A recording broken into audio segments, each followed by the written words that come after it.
Discover Mongolia. Нийслэлийн засаг даргын тамгын газар Монголын барилгачдын холбоо үзүүлж байна.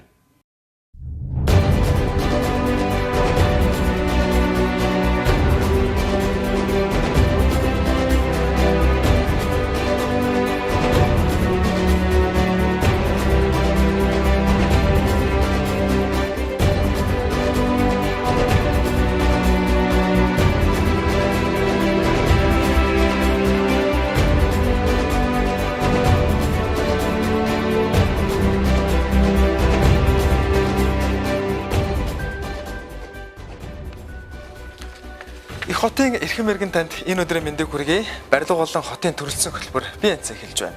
Өнөөдрийн дугаараар та бүхэнд тав тухтай амьдрах орчныг тань бүрдүүлж байдаг өрөө тасалгааны стандартыг хүргэх болно. Мөн үд хөдлөх хөрөнгөө худалдаалах гэж байгаа болон худалдан авах сонирхолтой иргэд байгаа бол зочны цагт анхаарлаа хандуулаарай. За тэгээд өдрөөс өдөрт өсөн нэмэгдэж сүндэрлэн босож байгаа барилга байгууламжийн бүтээц гэж юу болох талаар мөн уламжлал болсон түүх болон гих мэтлэн сонирхолтой мэдээллүүдийг та бүхэнд бэлтгэсэн байгаа. БНЦ хөтөлбөр хэлж байна.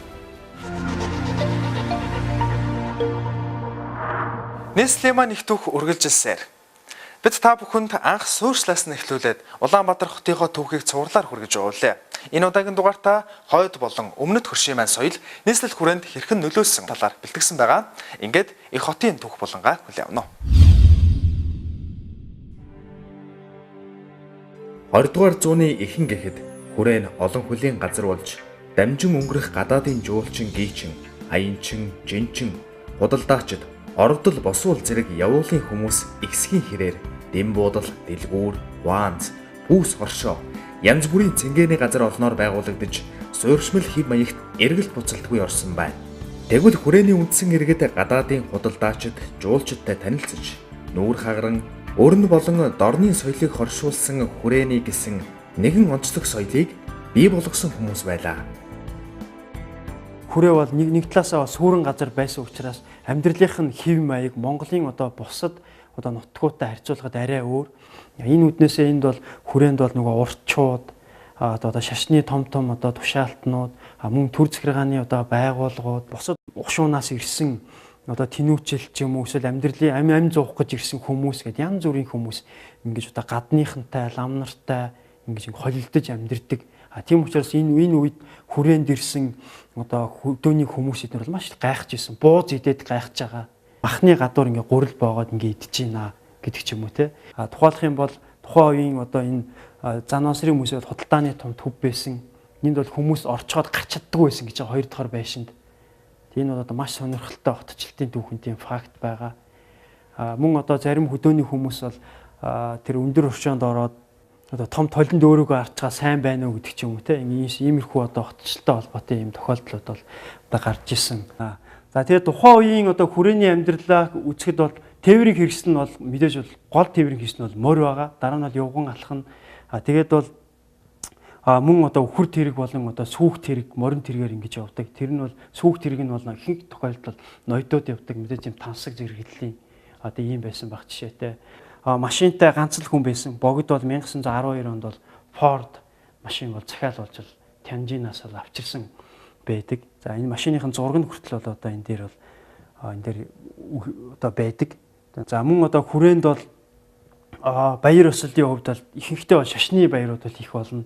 Тухайлах юм бол майдэр ирэх гэж ёсол болно. Майдэр ирэх гэд хавар бол болдог. Их майдэр, дэрэгдэх майдэр гээд их майдэр нь бол ерөөхдөө олон нийтэд зориулагдсан. Зүүн хүрээн 30 аймгаа тойроод ийм хүрдүүд байдаг. Яг энэ хүрдүүдэд дагаад бол ингэж майдэр ирэхтэй зан үйл ёслоо хийдэг байсан. Майдэр ирэхээр хүүхнүүд бол маш их гангардаг. Тийм учраас бол майдэр ирэхээр намайг ямар болохыг хараарай гэдэг тийм хилж хүртэл үг гарсан байдаг гэж байгаа. Тэгэхээр энэ үед бол ерөөхдөө энэ хүрээний амьдрал хүмүүс нөгөө Оросуудаар дамжуулж Европын соёл, Хятадуудаар дамжуулж Азийн соёлтой ингэж танилцаад тэгээд нөгөө ногоо, хоол, ногоо ингээ бүх юм нэг хэрэлжсэн учраас энэ үеийн яг хүрээний амьдрал бол маш тийм бас юм монголчуудын хувьд шин ийм үзэгдлүүд өдөр тутамд ингэж тохиолдож исэн. Үүгээр бол маш юм сонин байдаг.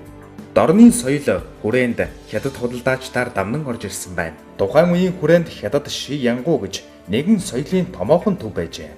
Тэрхүү ши янгуу нь одоогийн C1 телевизийн бууран дээр байсан бөгөөд хожим Монголын урлагийн баггүй төлөөлөгчд тэрхүү ший янгуунаас төрөн гарсан байдаг.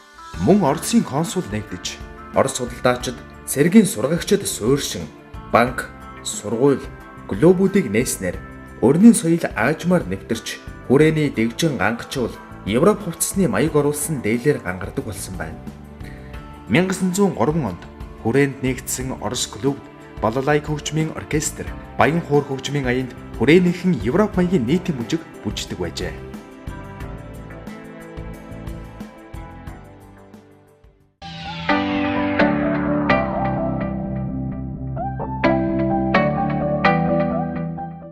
БНЦ хөтөлбөр стандарт булангаараа үргэлжилж байна. Эрхэм та өөрийн амьдарч байгаа орон сууцаа сольж шинээр орон сууц худалдан авах гэж байна уу? Магадгүй таны худалдан авах гэж байгаа орон сууцны гаднах талбай, байршил, дотоод засал чимэглэл танд таалагдаж байж болох юм. Гэхдээ танд нэг зүйлийг сануулах гэсэн юм. Энэ бол өрөөний квадрат метрийн доод хэмжээ. Та энэ стандартыг зөв мэддэг байхад сонголтоо ч мөн зөв хийж чадна гэсэн үг. Ингээд өрөөний стандартыг танд хүргэе. Нэвтрүүлгийн эвдгэгч Говь Travel. Орос сууцны барилгын айлын өрөө тасалгааны талбайн доод хэмжээ норм стандарт. Дээд зэрэглэлийн орос сууцны зочны өрөө 30 м2-аас доошгүй. Дунд зэрэглэлийнх 18-аас 24 м2, ердийн зэрэглэлийнх 18 м2 байна. Хоёр хүн унтах ортой унтлахын өрөө дээд зэрэглэлийн орос сууцных 12-оос 16 м2-аас доошгүй. Дунд зэрэглэлийнх 10-аас 16 м2. Ердийн зэрэглэлтэй сууцных 12 м2-аас доошгүйгээр байх бол дээд зэрэглэлийн орон сууцны галт тогооны хэмжээ 18 м2, дунд зэрэглэлийнх 10-аас 18 м2, ердийн зэрэглэлийнх 10 м2-аас доошгүй байна. Галт тогооны тавилга тоног төхөөрөмж байрлуулах өрөөний орон зайн цэвэр урт 2.4 м-ээс багагүй. Тавилга тоног төхөөрөмжийг нэг игнээгээр тавих тохиолдолд цэвэр өргөн нь 1.7 м, хоёрыг нэгээр тавих нөхцөлд тавилга хоорондох зай 1.9 м-ээс багагүй байна гэж заасан байна. Харин дээд зэрэглэлийн орос сууцны хүүхдийн өрөө 18 м2, дунд зэрэглэлийнх 8-аас 10 м2, ердийн зэрэглэлийнх 8 м2-аас доошгүй байх ёстой.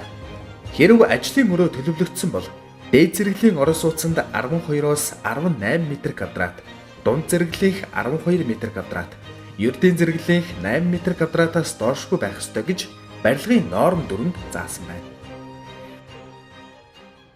Нэвтрүүлгийн эвдгэгч дунд гол шилтгэн.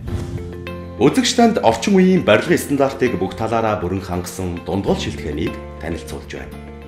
Дунд голын хөвөөнд байрлах дунд гол шилтгэн нь хотын төвөөс 2.5 км-т байрладаг. Үндэсний соёл амралтын хүрээлэн 1.5 км, төв цэнгэлдэх хүрээлэн 1 км-т байрладаг юм а. Бусад худалдаа үйлчилгээний байгууламжтай богино зайд оршдгоороо таны амьдралын ая тухтай байдлыг хангах болно. Мөн нийтийн тээврийн үйлчилгээ болон авто замын сүлжээнүүдтэй ойр байрладаг нь таны завгүй амьдралын цаг завыг хэмнэнэ. Хотын дуу чимээнээс хол дунд голын эрэгт байрладаг учраас жилийн 4 улиралд цэвэр цэнгэг агаарт та болон таны гэр бүл эрүүл сарвал аж төрөх орчныг бүрдүүллээ. Шинээр байр худалдан авах хүмүүсийн хамгийн их анхаардаг зүйл бол байршил билээ. Боловсролын яамнаас өндөр үнэлгээ авсан олон цэцэрлэг, сургууль, дунд голын шилтгэний ойролцоо байдаг нь таны хүүхдийн сурч боловсрох таатай нөхцөлийг бүрдүүлнэ. Бус шилтгэний нэг давхарт англи хэл математикийн гүнзгийрүүлсэн сургалттай Соён баг сургууль байрладаг. Тус сургуулийн сурагчдын сурах нөхцөлийг бүрэн хангасан тав тухтай тоглох орчин, заах арга зүй сайтай, чадварлаг багш нартай бөгөөд энэ нь та болон таны хүүхдийн тань сэтгэл ханамжийн баталгаа болж чадна. За ингээд дунд гол шилтгэний бүтэц зохион байгуулалттай танилцъя. 19-р хорооллын үйлчлэгээний төвийн хон байрлалтай.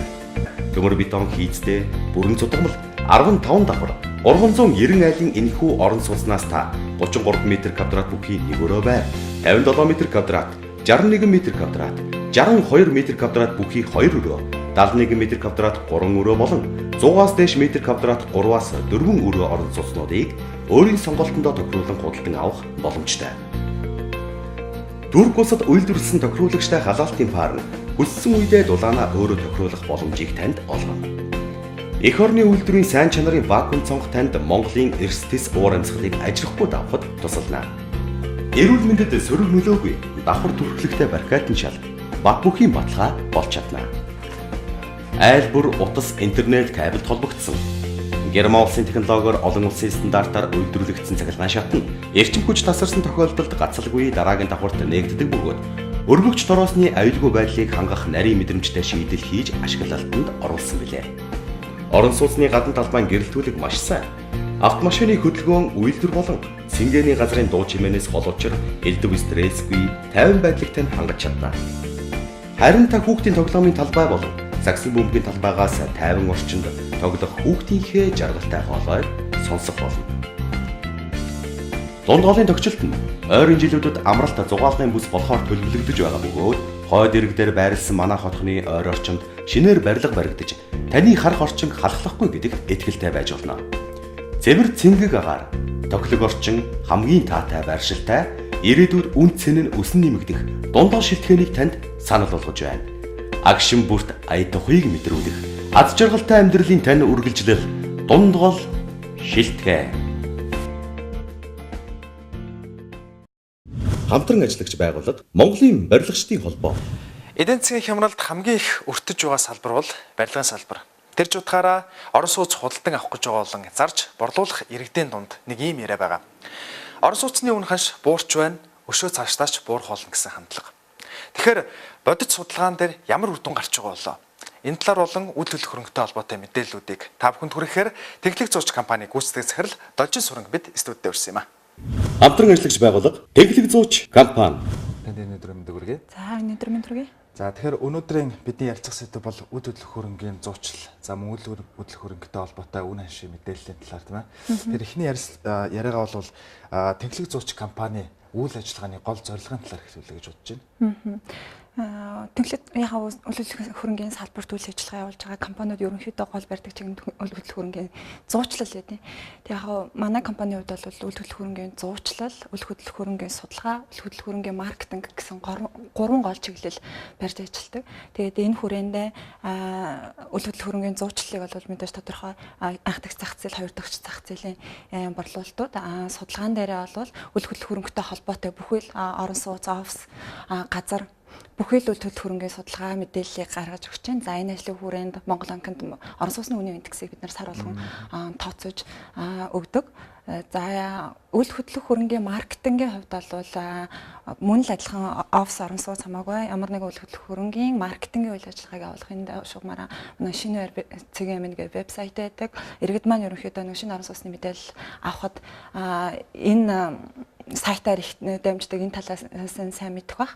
За тэгээд ер нь бол нэвтрүүлгүүд, сэтгүүлүүд энэ төр гаргадаг бусад юмудаас маркетингийн бүхэл төрлийн ер нь арга хэрэгслийг ашиглаж үйл хөдлөх хөрөнгөний маркетинг зар сурталчилгааны үйл ажиллагаа явуулдаг компани байна. За ерөн судалгаагаар бол Монголд одоо 64 үйл хөдлөх хөрөнгөний зуучлалын компани байна гэсэн одоо бүртгэл байд юм байна. Тэгэхээр эдгээр компаниудаас мэдээж Техник зууч компани үйл ажиллагаагаар ялгах онцлог юм уу давуу талууд байгаа бах тийм ээ. Тэр талаар ярил. За хамгийн гол онцлог давуу тал гэдэг юм уу ялгарах онцлог нь гэх юм бол үйл хөдлөх хөрөнгөний судалгаа. Ер нь бол үйл хөдлөх хөрөнгөний компаниуд үйл хөдлөх хөрөнгөний зуучлагчдын нэгдсэн холбоо гэсэн нэг холбоонд үйл ажиллагаа явуулж байгаа. Ихэнх ер нь бол идэвхтэй үйл ажиллагаа явуулж байгаа ихэнх компаниуд манай холбооны гишүүн, дэмжигч гишүүн гэж явж байгаа. Тэгээд бүгд яг тус тустай мэдээж тодорхой салбараар мэрэгшсэн. Тэгвэл бүгд яг адилхан юм хийгээд авах бас боломжгүй шүү дээ, тийм. Тэгэхээр эндээс ялгарч байгаа бусад компаниудаас ялгарч байгаа онцлог маань бол ерөнхийдөө үйл хөдлөх хөрөнгөний судалгаа, үйл хөдлөх хөрөнгөний зөвлөгөө. Улаанбаатар хотын хэмжээнд одоо шинэ орон сууц их олон баригдаж байна. Хорооллууд хотгонууд. Тэгэхээр худалдан авалтын одоо хэмжээ буюу нэг юм судалгаа байгаа бах те. Тэгэхээр иргэдийн худалдан авах чадвар нь ямар хөө байна. Одоо яг тэр баригдаж байгаа шигэ тэр дайны худалдан авалт байж чадж байгаа юу? Тэр судалгааны талаар мэдээлэл өгвөл. За яг нийлбэлтийн хувьд бол ерөнхийдөө илүүдэлтэй байгаа гэдгийг бол бид нар ямар ч төрлийн судалгаанаас харж байгаа.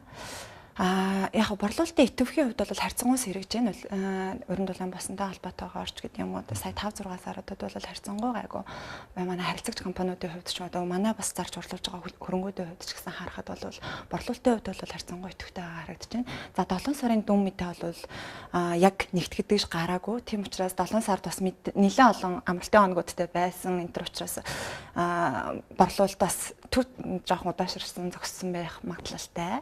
Гэхдээ Гэхдээ цаашдаа 8-9 сард бол харьцангуй идэвхтэй байх юм да гэдэг төр зориг харагдаж байна да. Тэгэхээр сүүлийн үед түрүүн ярьсан шиг маш олон барилгууд баригдаж байгаа орон сууцны шинээр ашиглалтанд орж байгаагаас шалтгаалаад иргэдийн дунд нэг тийм ойлголт бий болж байгаа. Ер нь үнэн багасж байгаа, үнэн буурж байгаа. Цаашдаа дахиад буурах байхаа гэдэг найдлага ч юм уу те. Тэгэхээр орон сууцны хувьд үнийн одоо тогтворчлт хэр байгаа вэ? За хандлага бий болно гэхэд одоо бас хэцүү. Яг уу хандлага бий болж байгаа нь юундаас үндэслэлтэй гэхэлэр мэдээж цаана бодит тоон судалгаанууд байгаа учраас тийм хандлага бий болж байгаа. За манай орон сууцны үнийн индекс тооцож байгаа судалгаанаас ч гэсэн харахад ерөнхийдөө болвол ерөнхий хандлага бол бууралттай. Оны өмнө нэг жоохон өссөн. Сая 4 сард байлгүй 5 сард байна уу нэг өссөн. Тэгээд буцаад ингээ буух жишээний явж байгаа. За гол бууралт хаана байна вэ гэхээр ер нь хууч орон сууцны үнэн дээр илүү одоо бууралт хүчтэй ажиглагдаж байгаа юм хөө та. Шинэ орон сууцны үн бол харьцангуй тогтвортой, буусан ч тодорхой урамшуулал мэдээж зарлж байна. Одоо бас нэг яг идэвхтэй үе учраас мөн одоо юу гэдгийг тодорхой бартераар борлуулагдж байгаа байрнууд ч гэдэг юм уу тийм ээ. Тодорхой шалтгаануудын улмаас бууж байна. Тэгэхээс биш ерөнхийдөө барилгын компаниуд үнийн ер нь бол нэг бодлоготой тэр үнийхээ бодлогын дагуу явж байгаа харагдаж байна л да. За тэгэхээр анхдагч зах зээл, хоёр дахь зах зээл гэдээ яриад байна тийм. Тэгэхээр ерөнхийдөө бол яг мэддэг хүмүүс байгаа бас мэдхгүй хүмүүс байгаа. Энэ талаар тайлбарлаж өгвөл. За маш энгийнээр хамгийн энгийнээр хэлэхэд бол анхдагч зах зээл гэдэг маань яг барилга барьж байгаа одоо барилгын компаниуд барилга хөгжүүлэгчдээс шууд зах зээлд нийлүүлэгдэж байгаа. Тухайн компаниас гарч байгаа нь анхдагч зах зээл гэсэн үг. Тухайн үйл хөдлөлт хөрөнгийн гэрчлэгийн хамгийн анх таны нэр дээр л бүртгэгдэнэ гэсэн үг. Энэ бол анхдагч зах зээл. За хоёр дахь зах зээл гэдэг нь болохоор хоёр дахь удаага арилжаанд орж байгаа гэх юм уу да. Тань дээр үйл хөдлөлт хөрөнгийн гэрчлэгэнд гарсан байгаа хоёр дахь руугаа шилждэг ч юм уу. Ийм процессыг ерөнхийд нь хэлээд байгаа. Тэгэхээр энэ хоёр болон түүнээс дээш тийм худалдаалагдж байгаа орон сууц бол хоёр дахь зах зээл гэж. Хамтран ажиллаж байгуулга Тэглэг зууч компани. Тэр үйл хөдлөлт хөрөнгийн компаниудын хувьд одоо зуучилж байгаа учраас эргээд иргэдээс гомдол санал ч юм уу худалдаж авсан байр нь юм байлаа гэдэг юм уу ийм асуудал үүсдэг үү? Үйл хөдлөлт хөрөнгийн компаниуд зуучилж байгаа боловч бид нар хажууд нь маш асар их зөвлөгөөтэй явж байгаа шүү дээ тийм. Тэгэхээр тухайн хэрэглэгчээ бид нар эхлээс манайд нэгдүгээр байр заруулах хэрэглэгчэд ирж байгаа, үйлчлүүлэгчэд ирж байгаа, нөгөө талаас худалдаж авах үйлчлүүлэгчэд маань ирж байгаа. Бид нар хоёулангийнх нь хэрэгцээ шаардлагыг маш анхааралтай сонсож аль болохоор олон зүйлүүдийг нь давхцуулсан хэрэгцээ шаардлагыг хангасан юм гаргаж байгаа учраас харьцангуй бол бага. За тэгэхээр дараагийн нэг асуудал бол үзэгчднээ санаж байгаа бах. Нэлээд хэдэн жилийн өмнө бол байрны ченжүүд гэж хүмүүс үүдэг гэсэн. Тэр хүмүүс бол одоо хоорондоо ярилцж байгаад ч юм уу нэг тийм хиймэл байдлаар үн өсөд байна гэдэр гэж яриа л те. Тэгээд буулгаад байна ч юм уу нэг ийм байдаг гэсэн. Тэгвэл сүүлийн үед бол үйл хөдлөлт хөрөнгийн зуучийн компаниуд гарч ирснээр энэ зүйл арилсан юм шиг зүгээр надад санагдчихж байгаа. Энэ тал дээр бас. За тийм байж болох талтай. Гэхдээ би яг тодорхой сайн жишээ хэлж бол мэдэхгүй байна. Яг тийм процесс болж ирсэн нь. Зүгээр одоогийн зах зээлийн хувьд бол эрэлт нийлүүлэлтийн нөхцөл байдал ийм байх үед бол нэг байрны ченжүүдээ дээр байгаа цөөх үйдэн байрнаас олж байрны үнийг өөрчлөх бол боломж бол одоо бол байхгүй болсон. Тийм. Тухайн цаг хугацаанд бол магадгүй. Одоо бол энэ салбарын угаасаа өөрийнх нь тэлэлт ийм том байна. Ийм болцсон учраас нөгөө талаар бас зуучлалын компаниудын үүрэг байдаг. Бид нар бас яг энэ хэрэглэгч үйлчлүүлэгчээ хурахгүй яг бодиттой үнийг бодиттой нөхцөлийг бид нар бас хэрэглэгчтэй санал болгож байгаа үйлчлүүлэгчтэй санал болгож ойлгуулж яадаг. Тийм учраас бас яг энэ нөхцөл бас магадгүй алга болсон байх магадлалтай л да. За үйл хөдлөлт хөрөнгийн одоо салбарт зуучлалын компаниуд их олон орж ирсэн. Тэгэхээр эдгээр компаниудын хувьд хууль эрх зүйн орчин ямар байдгүй тэ иргэдэд бас ихтгэл төрүүлэх байдал нь ямар байх вэ?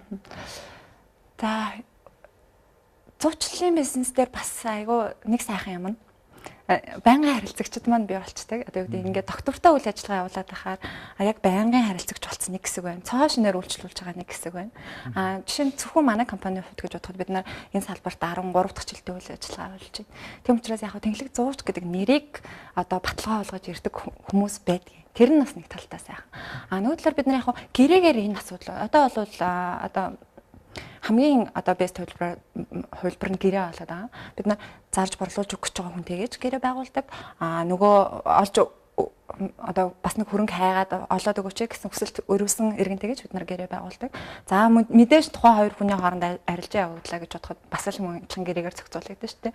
За тэгээ банктай холбогдоод ирэх юм бол ингээл маш олон талын гэрээгээр зохицуулагдана. За энэ бүх процесс бол ерөнхийдөө мэдээж Монгол улсын иргэний хуулийн доор зохицуулагдахаар л явж байгаа. За үл хөдлөх хөрөнгийн яг тодорхой хууль эрх зүйн хувьд ярих юм бол одоогор бид нарт яригдж байгаа нэг сүүлийн үед айгүй эрчимтэй яригдж байгаа. Одоо бас нэг улс төрийн нөхцөл байдлаас болоод нэг зохисон байдалд орчлоо. Энэ маань юу гэхээр үл хөдлөх хөрөнгийн зохицуулалтын тухай хууль. Энд бол яг энэ зуучлалын үйлчилгээг маш тодорхой зааж өгөөд хин хаана ямар үүрэг хариуцлага хүлээх юм, ямар эрсдэл гаргах юм, яаж зохицуулах юм гэдэг юм уу тийм. Хөрөнгийн эрхийн бүртгэлтэй хүртэл холбоод маш олон зүйлээр ингээд зохицуулж өгсөн нэгдсэн тийм хууль гарах юм. Энэ хуулийн нөхцөлдөр бол ажлын хэсэг байгуулагдсан, ажиллаа явж байгаа. Гэхдээ одоо нөгөө нэг яамны маань бүтц центрээс бас болоод жоохон цогсон байдалтай хойшлогдсон байх шүү. Гэхдээ одоо энэ парламентын одоо хугацаанд бол батлагдчихна гэдэгтээ бол жоохон найдвартай л байна. Ингээд ирэхийн үед бол илүү одоо реалтер үл хөдлөх хөрөнгө зуучлагч гэдэг бол илүү өөр төвшөнд очино. Ямар төвшөнд очих вэ гэхээр одоо өнөөдөр бид нар нотариатаар дамжуулаагүй гэрээг бол ерөнхийдөө бол гэрээ гэж үзэхэд хэцүү болж эхэлж байгаа шүү дээ. Тэгэхээр энэтэй л адилхан процесс. Ерөнхийдөө үл хөдлөх хөрөнгийн салбарт реалтрын нэр хүнд бол тийм чинээнд очно гэсэн үг байхгүй.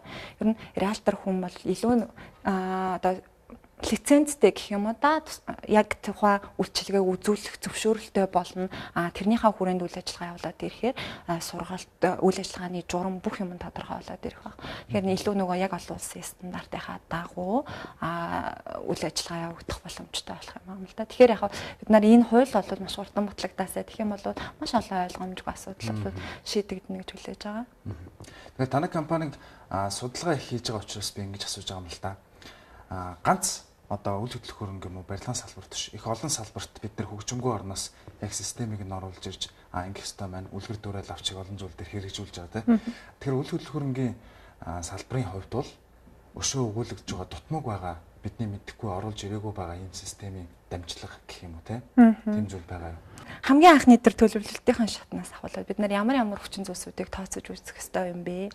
За би одоо яг ингэж хийж байгаа манай захиалагч нараас бас ингээд яг ийм төсөл хэрэгжүүлэх гэсэн юм аа. Бид нар ингээд хэрэгжүүлвэл амжилттай болж чадах уу? Чадахгүй юу? Чадахгүй бол бид нар юуг нь өөрчлөвөл амжилттай болох вэ гэдэг юм асуултуудтай харилцагчид маань орж ирдэг л дээ. Тэгэхээр энэ болгоны бид нар яг бас чармаадаг яг стандарт ийм юм бүх юм тодорхой болоогүй ч гэсэн бид нар араа өөр юмараа олон улсын стандартад нийцсэн. Судалгааны ёс зүйн хувьд бид нар худлаа юм хийж өгөхгүй гэдэг стандарт руу бид нар нийцсэн тийм. Яг ямар үе шат дараалалтай явуул энэ маань одоо илүү амжилттай болох байгаар гадны харилцагч компаниудаас бид нар бас мэдээлэл аваад яг тэр одоо олон улсад хэрэгжиж байгаа стандартын дагуу хийхийг бол чармаадаг. Энэ мэтчлэн ер нь бол одоо сая зуучлалын салбарт нь тэгж байна гэж тийм. Энэ мэтчлэн яг барилгын яг тэр барьж байгаа салбарт бол орцсонгуй манайх чинь юмнууд нь тодорхой болсон шүү дээ. Журам дүрмүүд нь тодорхой, стандартууд нь тодорхой, тэрийг хяндаг систем нь ч тодорхой. Яг бусад үе шатуудад бол ерөнхийдөө бол тутамаг. Энийг бол яг тухайн салбарт үйл ажиллагаа явуулж байгаа бид нар өөрсдөө санаачилж, өөрсдөө л оруулж ирэхийг хичээж, өөрсдөө л баяжуулахыг л чармааж явахгүй бол одоо бас хэнийг бас харах вэ? Тийм учраас үйл ажиллагаа явуулж байгаа хүрээндээ чадлынхаа хэрээр л нутагшуулахыг хичээдэг л дээ. Өнөөдрийн зочноор Тэглэг зууч үйл хөдлөх хөрөнгийн компани гүйцэтгэх захирал Должин Сүрэн ирж бид бүхэнд бас үйл хөдлөх хөрөнгийн арилжааны талаар тодорхой мэдээллүүдийг өглөө. Мөн иргэдийн дунд байдаг олон асуултад хариулт өгсөн бахаа гэж надад байна. Танд баярлалаа. За баярлалаа. Би зөвхөлбөр үргэлжилж байна. Барилгын бүтээцийн талаар ярихад энэ өөрөө их өргөн ойлголт. За мэрэгжлийн бус хүнд бол бүрч хол сонсогдох байх. Тэгэхээр өнөөдөр барилгын олон байгууламжууд байна. Бетон, тоосхон, модон, шилэн гэх мэтчлэн. Энэ бүгд өөр өөрийн гэсэн технологитой хийцтэй. Би энэ зөвхөлбөр энэ удаад барилгын бүтээц гэж чухам юу болох? Бидний амьдарч байгаа орон сууц ямар бүтээцээр бий болдог талаар мэдээлэл хүргэх гэж байна. Анхаарлаа хандуулно. Хамтран ажиллагч байгууллага шинжлэх ухааны технологийн их сургууль. За барилгын үндсэн бүтээц хийцэд нь бол одоо хэд хэдэн төрөл багтдаг. Бид өдрөөс өдөрт дэлхийн томоохон хотуудтай хөл нийлүүлэн олон давхар чамин барилгуудыг сүндэрлүүлсээр байгаа. Барилгын бүтээц гэдэг нь болохоор одоо их өргөн цар хүрээ хамаадаг байхгүй юу? Тэгэхээр геолог, инженер геологийн судалгаа хийж баригдах барилгуудынхаа хөрсөн шинжилгээ хийгээд Барилга нь бүтээцийн хувьд маш олон элементүүдээс бүтдэг бөгөөд энэ дугаарт бид барилгын ноён нуруу болох суур, хам, каркасыг онцолж байна. өндөр барилга барихлаар байна шүү дээ. Тэр одоо дулааны асуудал, агааржуулалтын асуудал, захиргааны асуудлууд ердийн барилгаас хамаагүй өөр. Бид бүтээцийн талаар мэдэж байж л зөв сонголт, зөв алхмууд хийж чадах юм.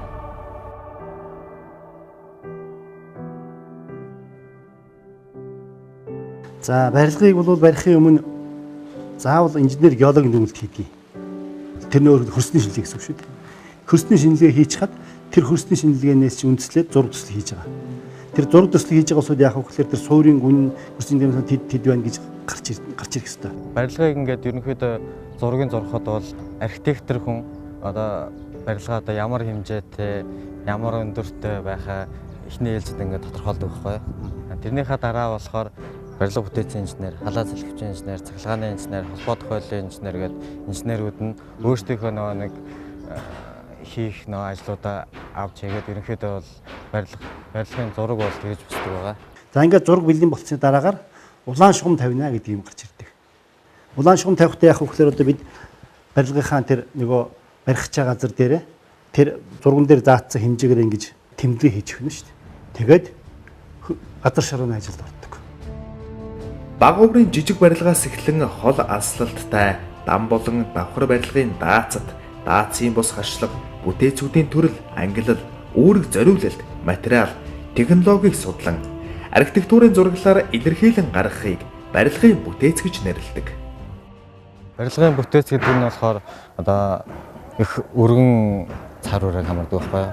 Барилгынхаа одоо норм стандарт дүрмөөс хамаарат ямар одоо хийцийн барилга барих уу гэдэг чиглэлээс хамааруулаад одоо төмөр утаан, тоосон, модон, металл ийм одоо хийцлүүдээр ингэж сонгож ингэж барьдаг. Жишээл үйлдвэрийн барилга, цахилгаан станцын барилгыг бол бид металлаар л хийдэг. Модоор хийж болохгүй. Гэтэл одоо бид орон сууцны барилга, жишээл одоо цуслангийн барилгаа бол металлаар хийхгүй нэг гол төлөв модоор хийдэг. Ердөө одоо орон сууцны барилга ч юм уу эсвэл конторын барилгыг бол гол төлөв тоосгоор юм уу эсвэл яг нь төмөр тоноор хийж байна. Тийм учраас ямар зориулттай барилга үүдээс хамааруулаад ямар материал хэрэглэх үүдээс сонгоно. Ямар ч зориулалттай барилга барьсан бүтээцийн судалгаа хамгийн чухал байдаг. Барилга нь зориулалтаараа үндсэн 3 ангилалтай байна. Нэгдүгээрт орон сууцны барилга. Орчин суугчид амьдрах зориулалттай баригдсан барилгыг орон сууцны барилга гэнэ. Хоёрдугаарт олон нийтийн барилга. Нийтийн эзэмшлийн буюу сургууль, цэцэрлэг, эмнэлэг гэх мэт барилгууд. Гуравдугаарт үйлдвэрийн барилга. Үйлдвэрлэл явуулах зориулалттай баригдсан барилгууд. Эдгээр барилгуудыг барихад конструкц буюу бүтээцийн хувьд ялгаатай байна. Жишээлбэл бид тоосхон барилга барья гэхэд л шугам суур байна. Дээр нь тоосхон ханаа өрөөл явуучих нь шүү дээ. Энэ бол тоосхон барилга. Тэгээд дээр нь училтаан тавина. За хэдэн давхар барих уу гэдээс тэр өөрийнх нь зориултаас л хамаарна шүү дээ. Цэцэрлэгийн барилга бол 2 давхар л байна. Стандартаар бол сургуулийн барилга 3 давхар л барилга байна. Гэтэл офисын барилга 5 6 давхар 10 давхар байж болно шүү дээ. Гэхдээ хамгийн гол нь тэр барьж байгаа барилгынхаа орчны цаг уурын нөлөөтэй байдаг. Жишээлбэл Улаанбаатар хотод бол одоо газар хөдлийн баал 7 баал, зарим газар 8 баалтайч болчих гээд байгаа даа. Тийм учраас энд бол зориулсан давхрын хязгаарлалтууд бас бий. Тэгвэл тоосхон барилга гэхэд бол 3 давхар, 4 давхар. Тэрнээс дээш болох юм бол тоосхон барилгатар нэмэлт конструкц хийж өгнө. Газар хөдлөлт төсвөлтийг сайжруулах. Ер нь бол цөөхөн давхар барилгуудыг аль болох тоосхон барилгаар барих нь бол эдийн засгийн хувьд хэмнэлттэй, энгийн, аюул багтай. Каркасын барилга, төмөртөн барилга бол арматуурчлалтай буруу тавигдвал бас эвдрэх, нурах, бас аюул дагуулах юмнууд байдаг л да. Тийм учраас энийг заавал тооцоо зураг төслийн дагуул хийх ёстой. Хамгийн гол юм суур. Суурийг зөв хийгээд зөв эхэлсэн барилга. Тэндээ дээр хийсэн барилгууд яг технологийн дагуу хийсэн бол удаан байж чаддаг.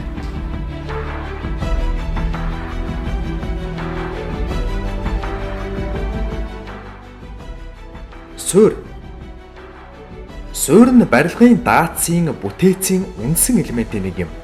Хүчний үйлчлэлийг хүлээн авч буй буурьнд дамжуулах үүрэгтэй. Суурийг бетон, тоосго, чулуу зэрэг материалаар хийн. Суурь нь хангалттай бат бэх, улаараа гулсалт үүсэхгүй, тогтвортой байхаас гадна хөрсний ус болон үүтэнд тэсвэртэй, удаан жил ашиглах боломжтой байх шаардлагатай. Голцоо одоо тоосон барилга дээр шугам суурь байгаа.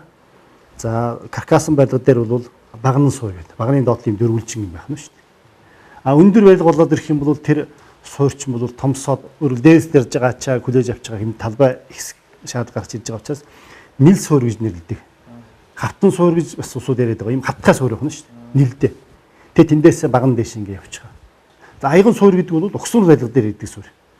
Шууд үйлдвэрд нь ингээд суурь хийж яриад дээтэл нь ингээд аяг шиг юм байж гэн.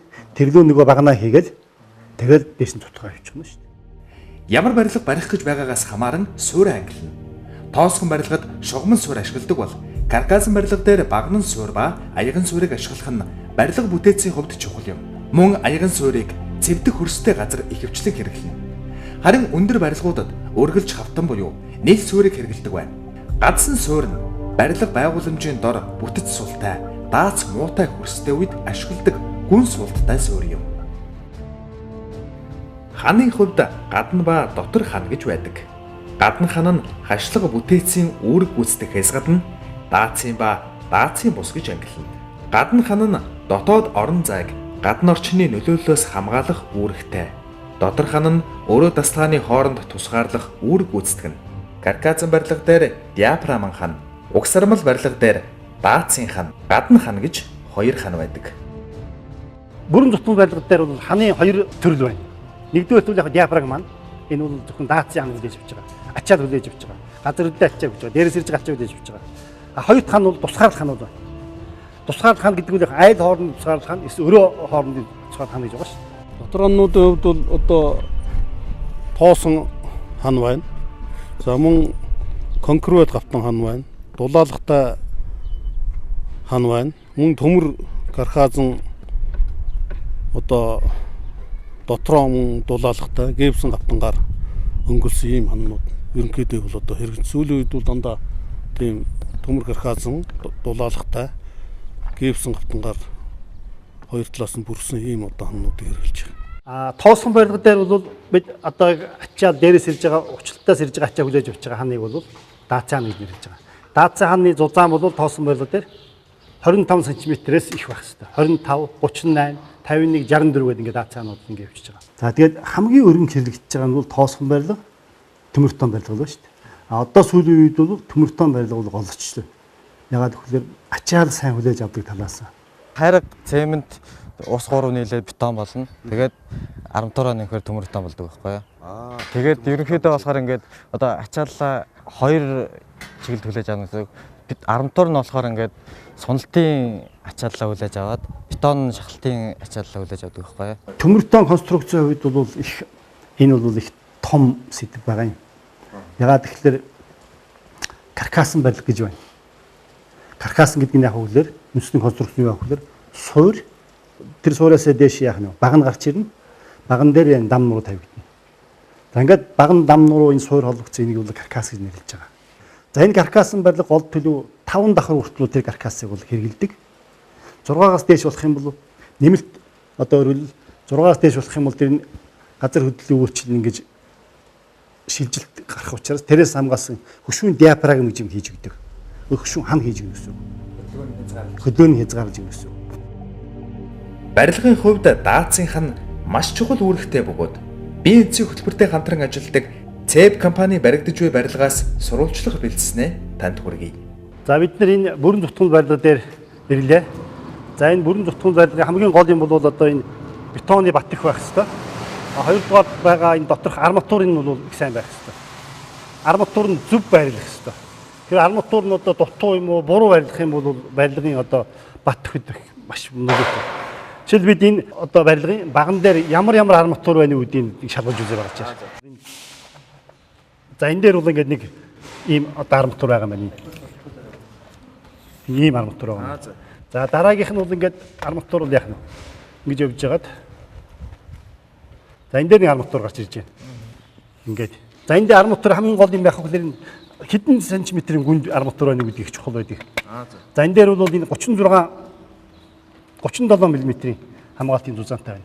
Хэрвээ энэ хамгаалтын зузаан бага байх юм бол гал төмөр авах юм бол төрүүлд нурчхан зэвэрн тэрнээс нь сэргийлж мөн одоо энэ арматур бетонын барьцаалтыг сайжруулахын тулд энэ хамгийн гол нь цаатлын зузаан хамгаалтын зузааг нэрлэдэг энэ хэмжээ.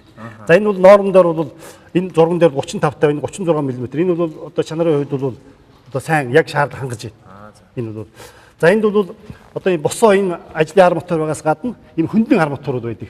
Хөндлөн арматурууд байна гэдгийг хоёулаа шалгаж үзье. За одоо энэ дээр нэг арматур энэ гараад ирлээ. Энэ ингээд арматур өгнө шүү дээ. За энэс доош ингээд дахиад явах нь. За энэ дээр нэг арматур гараад ирж байна. Ингээд. Өөрөөр энэ арматурын хоорондох зайнууд их чухал. Энэ бол голын юунууд бол 20 см байх хэрэгтэй.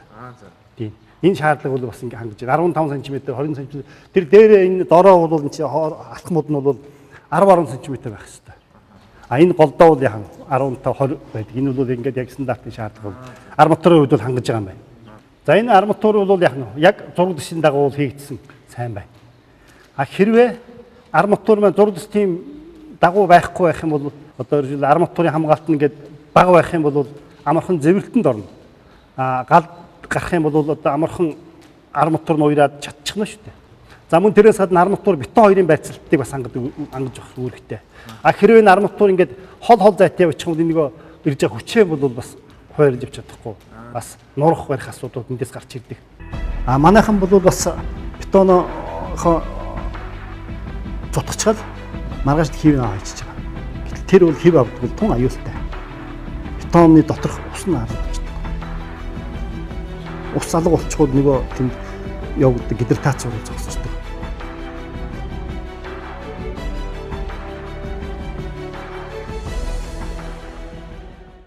Төмөр бетон каркасан барилга ингээд 6 давхраас дээш болох юм бол заавал энэ диафрагм хан гэж юм хэрэгтэй болдог. А энэ диафрагм хан бол газар хөдлөлийн ачааг хүлээж авдаг. Гол одоо даацын хан. Тэгэхээр энэ бол манай энэ барилга нь 12 давхар барилга учраас одоо нийл бүгдөө энэ ханууд нь үл яхна. Гадна ханууд бүгд ийм хөшүү хан байгаа. За энэ хөшүү ханы хамгийн гол зүйл нь үл яах вэ бид арматураас гадна бетоны батхын сайн байх хэрэгтэй. Ингээд бид бетоны батхыг шалгаж үзье. За тэгэхээр бид энэ барилгын энэ ханы одоо бетоны батхыг үзье. За батхыг хэрглэж байгаа магажиг бол диж шмиттэй гэдэг шмиттэй магаж байна. За энэ дээр ингэж захидлаар энд ийм ачаа байгаа. Энэ бол ингэж ойгоод буухтараа өөрөөр теслийн өмг юмдаар ингээд захидлаар ойдог ш тийм ээ. Хатуу байх юм бол сайн байна. А зөөлхөн байх юм л яах нь бага ойдог. Тэр зарчмаар ажилдаг юм багж байгаа юм. За энэ дээр ингээд энэ бол 10-аас доошгүй удаа ингэж зохих ёстой. За ингээд 32 мп гарсан. Өөрөөр хэлбэл энэ бол батх бол сайн байна. Яг юуны шаардлага бол хангаж байна гэсэн үг. Каркас нь бага нь дам нуруунаас бүрдэнэ. Ачааллыг суурьт дамжуулах үүрэгтэй. Училтын хувьд хэвтэй байрлалтай хашлаг бүтээц. Хэвтэй болон босоо чиглэлд үйлчлэх ачааллыг даацын хан каркаст дамжуулдаг. Училтыг байршлаас нь хамааруулж давхар хоорондын адрын буюу дээврийн зойрын гэж ангилдаг. Дээврийн хүчилт нь даацын болон дулаан тусгаарлах үүрэг гүйцэтгэнэ. Барилгын насжилт гэдэг бол тэр доторх материалаас хамаарна. Тэрнээс гадна тэр барьсан технологиос хамаарна. Тэгэхээр барилга барих чинь их онцлог шүү дээ. Хяналт заавал байхгүй бол хэцүү. Заавал хийх ёстой. Тэр аль ч улсад бол хяналт хийдэг тусгай систем байдаг. Манай улсын хувьд бол яг хөвлөө барилгаас гадна захиалагчийн инженер гэж байгаа шүү дээ. Захиалагчийн инженер бол өөрөлд барилга яг зураг төслийн дагуу явж байгаа гэдэг шалгана. А зураг төслийн инженер бол бас авторын хяналт гэдэг хийдэг. Тэгэхээр энэ хоёр хяналт бол сайн хийх юм бол манайд бол болохгүй юм байх. Манай систем бол боломжийн систем ер нь бол барилгыг яг хүнтэй зөөрлж үзэх юм бол тийм ээ. Өөрөөр хэлбэл барилга өөр амьсгал нь энэ дотор хагаарж бол тэр юмыг бол амьсгалтай зөөрлж болж байна. За энэ доторх одоо өөрөөр хэлбэл одоо хүн нүдээр хардагтай адилхан цонхон цэлгэр ийм сайхан байх юм бол одоо тэнд дотор орж иж агаар маш их нөлөөтэй байна. Тэнд орж нарны тусгал хүнд их нөлөөтэй байдаг, сайн байдаг.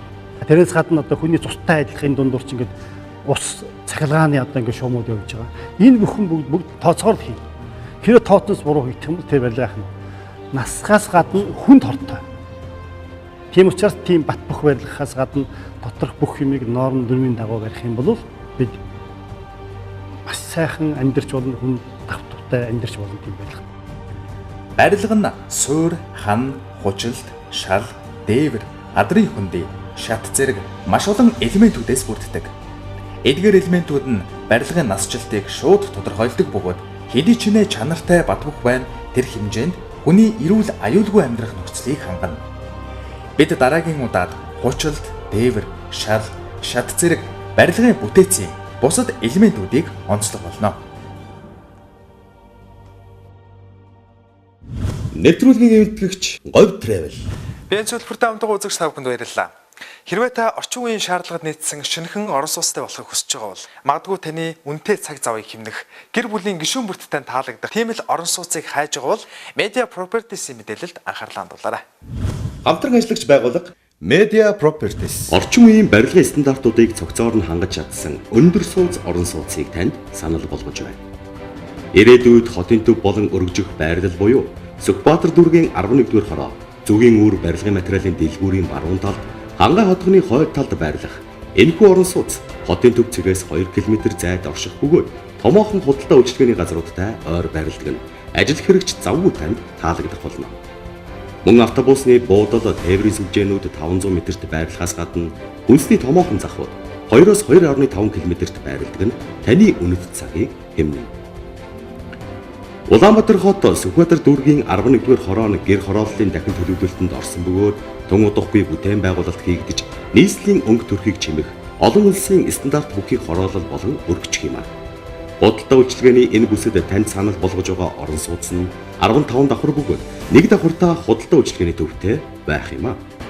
Тус орон сууцны захиалга дуусаж байгаа бөгөөд 3914 м2 1 өрөө, 59.9 м2 2 өрөө, 8081 м2 3 өрөө цөөхөн орон сууцнда захиалга авч байна.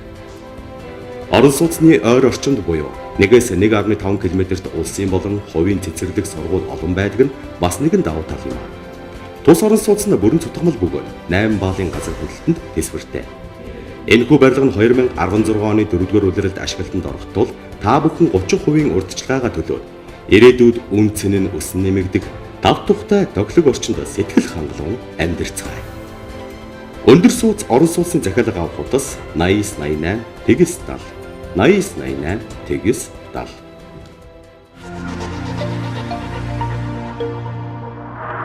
Соёлтой хотыг соёлтой иргэд бий болгодог. Манай улсад тамхины тухай хууль хэрэгжээд удаагүй байгаа. Энэ хууль та битгий тамхи татаач гэсэндээ бус. Таны тамхины утаанд өөр хэн нэгэн битгий хордоосоо гэсэндээ зорилго нь байгаа болов уу гэж би ойлгодог. Нийслэл хот маань өдөр өдрөөр хөгжсөөр л байна. Дэвжиж байна. Үүнийг дагаад хотын соёл, иргэдийн соёл дээшилж байгаа болов.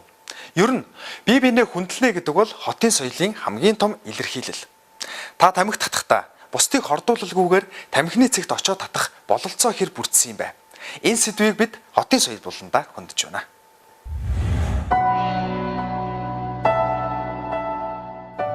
Дэлхийн ихэнх соёлт хот олон нийтийн газар тамхи татахыг хориглосон хуультай байдаг. Тамхи татдаг хүн байдгийн болов гэмээр гудамж талбайгаар нь ч утаа байгуулж яваа хүн бараг харагдахгүй. Тамхи татах тусгай цэгүүд байдаг. Иргэд зөвхөн тэндээ л татна. Өөр газар татаж байгаа хүнийг иргэд эвэртэй туулаа үдсэн мэт гайхаж, шүүмжилж болохыг шаарддаг. Энэ бол соёлын илрэл. Манай улсад тамхины тухай хуулийг маш олон хүн нүдэ олсон зөв хууль гэж хүлээн авсан. Харамсалтай. Монголын хууль 3 хоног гихчээр энэ хууль сүүлийн үед бараг хэрэгжихэ болоод байгаа. Дотрол биш бол гадаа хаасайгүй тамхи татах хүмүүс мөн гудамжаар нийл тамхины иш хөглөх боллоо. Ухамсараараа тамхинаас татгалзах хүн ховор байдаг. Тамхиныхаа хуулинд татаж болохгүй газруудыг заасан байдаг ч тамхи татах зөвшөөрөгдсөн газрыг тусгаагүй байдаг. Ямар ч хүн ойрмогхон тамхи татах цэг харагдаж байхад зогсож байгаа газраа тамхиа татчихъя гэж бодохгүй болов уу? Тамхи татах цэг гэх бүтгэн нь өдрийн од шиг цөөхөн. Тамхины иш хөглөрсөөр л хүмүүс хорцоор л байна. Тамхи татах цэг олноор байршууллаа гэд тамхичид олшрах эсвэл цөөрүүллээ гэд хүмүүс тамхинаас гарахгүй болов уу? Энд хуулийнхаа үндсэн утга учир болсон бусдын эрх ашиг эрүүл мэндийг хамгаалах үүднээс л хандах хэрэгтэй санагдана. Харин эргэн танд эргэн тойрныхондоо хүндэтгэлтэй хандахыг сануулъя.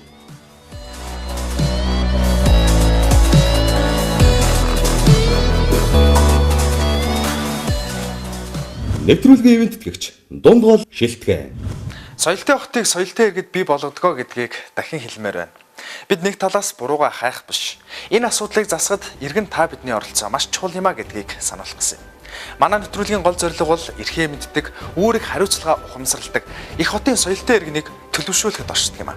Би энэ нэвтрүүлгийн энэ удаагийн дугаар энэ хүрээд өндөрлөж байна. Нийслэл хотоо бид өөрсдөө хөгжүүлэх бол өөр хинч биш. Баяртай үзэгчдээ.